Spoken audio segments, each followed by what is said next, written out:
საზოგადოებაში ძალიან კარგად არის გააზრებული ერთის მხრივ ქართული ოცნების დანაშაულებრივი ქმედებები და მეორეს მხრივ იმ აქციის ორგანიზატორების დანაშაულებრივი ქმედებები, ვინც 4 ოქტომბერს სცენაზე იდგნენ, ხო? მთელი პრობლემა ზუსტად ის არის, რომ აი ამ საზოგადოების, ანუ სრული უმრავლესობის რეალურად ხმა არც ქართულ ოცნებას ესმის და არც პოლიტიკურ ოპოზიციას არ ესმის. ამიტომ ახლა შენ სცენიდან რამ ხელაზეც არ უნდა იყვირო, რომ ძალაუფლება თქვენ გეკუთვნით თავისუფლების მოედანზე შეკრებილ ათასობით ადამიანს მაგას რო ეუბნები,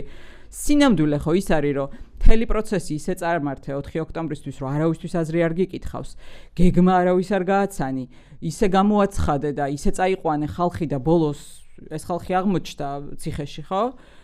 რომ არანაირი განხილვა ამ იდეების არ ყოფილა. ეს არის ზუსტად რაღაცა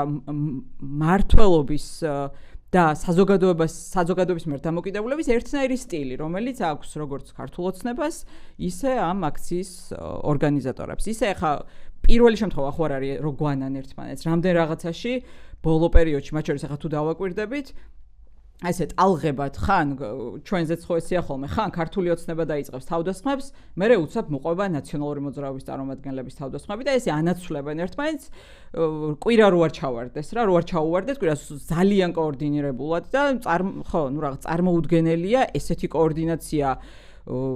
ქართული ოცნებას და ნაციონალურ მოძრაობას რო აქვს შეშურდება, ხო, ბევრ ჯგუფს, ხო, ესეთი შეთანხმებული მოქმედება.